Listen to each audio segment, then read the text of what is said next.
Hello everyone, CA foundation students, दिसंबर के examination की प्रिपरेशन आपकी बहुत अच्छी चलती होगी और आपको इफेक्टिवली हेल्प करने के लिए मैं आ चुका हूँ, सीए अमोल जैन। और आज हम देखने वाले हैं कैसे एक बच्चे ने सीए फाउंडेशन लॉ जैसे सब्जेक्ट्स में 81 मार्क्स स्कोर किए थे। ठीक है, ये सेशंस के हमारे 3 एजेंडा है। ये देख के आपको समझेगा कुछ मिसकंसेप्शन जो आपके दिमाग में होंगे, शायद सर हैंडराइटिंग कैसी होती है, कितना पॉइंट्स लिखना पड़ता है, कितना लिखना पड़ता है, ये समझ जाएगा।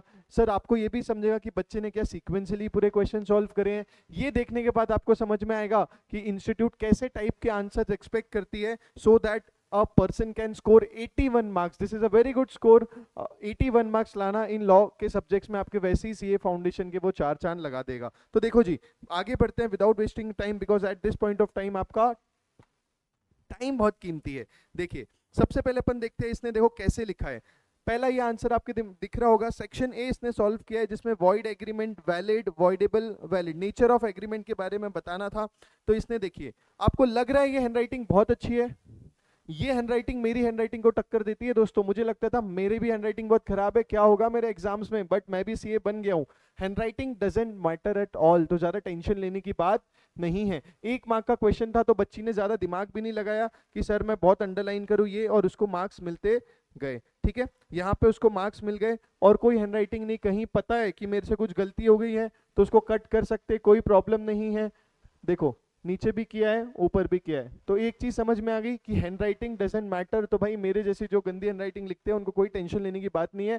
अगर आपका कंटेंट सही है तो एग्जामिनर उसको ध्यान से देखेगा और आपको मार्क्स दे देगा। फिर आते हैं केस स्टडी वाले क्वेश्चंस में। देखो बच्चे को 4-4 मार्क मिले। देखो भाई, पहला उसने लिखा है facts, Z a nominee is an OPC, 2 line में उसने पूरा फैक्ट्स लिख दिया। फिर लिख दिया प्रोविजंस। प्रोविजंस में भी देखो, सबसे पहले ये देख लो, इसने हैंडराइटिंग जरूर खराब है बट आपको एक चीज कांस्टेंट दिख रही होगी कि इसने स्पेसिंग अच्छे से करी है। स्पेसिंग अच्छे से करने के बाद क्या होता है ना बच्चों, जो चेक कर रहा है उसको थोड़ा कंफर्टेबल फील होता है। हाँ जी, अगर बहुत चिपका चिपका के लिखोगे तो रीडिंग में, चेकिंग में इशू हो जाता है। तो ये बहुत अच्छा किया है कि ठीक है, अगर मैं उसकी हैंडराइटिंग भी खराब है बट फिर भी ये देखो स्पेसिंग दी है। तो you can also use this point. यहाँ पे जैसे इन्होंने लाइन छोड़ी नहीं, एक लाइन भी छोड़ सकते थे बीच में तो वो और गैप होता और प्रेजेंटिंग और अच्छी आ जाती।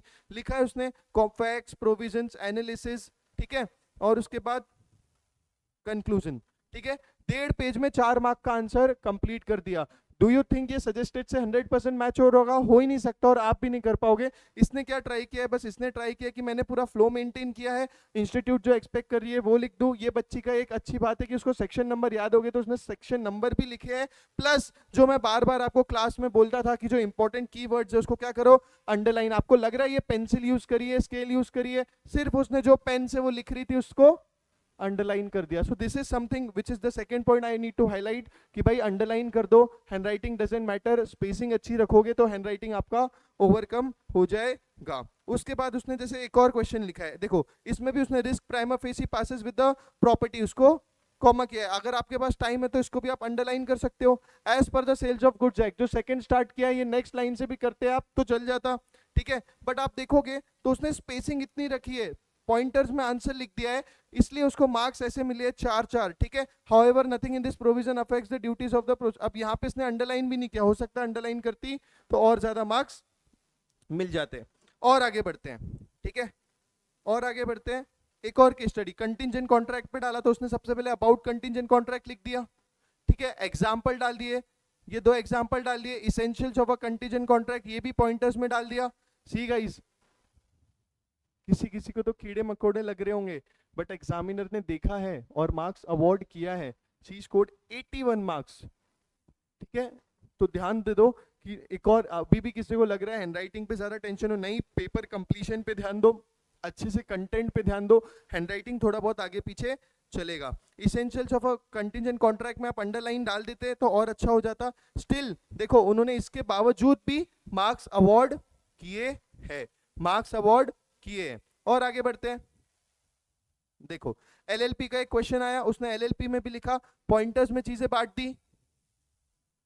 जो स्पेसिफिक है, लिमिटेड लाइबिलिटी क्या होती है, उसकी फ्लेक्सिबिलिटी क्या होती है, स्पेसिफिक चीजें उसने ध्यान से लिखा है। और सेक्शन हर आंसर, देखो सेक्शन नंबर हर क्वेश्चन के आंसर में नहीं दिख रहा होगा, यहाँ पे देखो सेक्शन नंबर हर क्वेश्चन के आंसर में नहीं दिख रहा है। जहां पे उसको नहीं पता था तो उसने क्या लिखा, देखो as per the Indian contract act 1872, direct डाल दिया as per the Indian contract act 1872, ज्यादा टेंशन की बात नहीं है। और आगे जाते हैं। अब जहां पे शी वॉज श्योर या ही वॉज श्योर कि भाई नहीं ये मेरा सेक्शन नंबर मेरे को पक्का पता है, तो उसने देखो कैसा डब्बा बना दिया। अगर आपको पक्का पता है कि ये सेक्शन नंबर आता है तो ही लिखो, नहीं तो यू कैन ऑल्सो सी उन्होंने क्या लिखा है, as per the Indian contract act directly. अगर आता है तो ही लिखो, नहीं आता तो मत लिखो। अगर आता है तो उसका दिखावा करो। कैसे दिखावा करोगे, डब्बा बना के दो तो सो दैट उनको समझ जाए नहीं यार बच्चे ने सेक्शन भी किया है। पॉइंटर्स में आंसर डाल दिए, प्रॉपर प्रॉपर आप देखो पॉइंटर्स में डाले हैं और ये कंटेंट मैच हो रहा होगा इसलिए उसको आंसर मिल जाएगा। तो important is your content presentation, तो ठीक है इट्स अ पार्ट। वापस यहाँ पे फैक्ट्स प्रोविजंस, ये उसको लगा गलत तो एक एक लाइन डाल दिया, खत्म, आगे बढ़ जाने का, ज्यादा गोदने का नहीं, ठीक है। These are small small things, but देखो गाइस अगर ये फॉलो करोगे ना 5-6 मार्क्स ऐसे ही बढ़ जाएंगे। कुछ कुछ मिसकंसेप्शन आपके तो अभी दूर हो गए होंगी, sir handwriting doesn't matter, pointers भी लिखना है, कंटेंट इंपॉर्टेंट होना चाहिए। अगर कंटेंट इंपॉर्टेंट है तो चीजें अच्छे से रहेगी, आपके मार्क्स भी अच्छे आएंगे। देखो इसने कैसे आंसर लिखा है, कोई टेंशन नहीं, लिखने में गलती होगी, फ्लो में लिखोगे गलती होगी, एक लाइन खींचने का, आगे बढ़ने का। जैसे यहाँ पे let the buyer be aware, ये देखो let the buyer be aware को उसने क्या किया, ब्रैकेट में डाल दिया, या दिखाई दे रहा है, आप अंडरलाइन भी कर सकते थे। तो this is something you should notice कि भाई इसने कैसे आंसर्स लिखे हैं और इसने इतना अच्छा कैसे स्कोर किया है, ठीक है।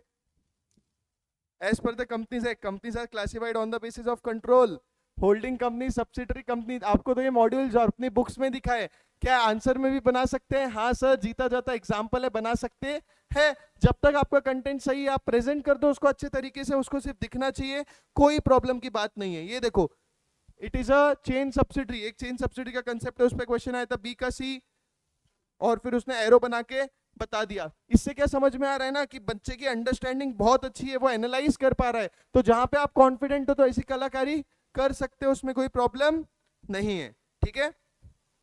आगे बढ़ते हैं। रोल ऑफ आर्टिफिशियल इंटेलिजेंस पे उसने लिखा है, देखो कितने आराम से लिखा कि फिर ये समरी भी लिख दिया, ठीक है, समरी में 1 मार्क मिला है, ठीक है, छोटा लिखा है मे बी। देखो कहीं पे बहुत ऐसा ये देखो नहीं आया तो काट दिया, कोई बात नहीं, आगे बढ़ गया। डिफरेंस बिटवीन, ठीक है, ये लिखा है उसने, multiplex to open after covid lockdown by Anshul Prajapati. सिर्फ देख लिया कि फॉर्मेट है वो सही है, बाकी उसने 2-3 पैराग्राफ बना के लिख दिया है, ठीक है।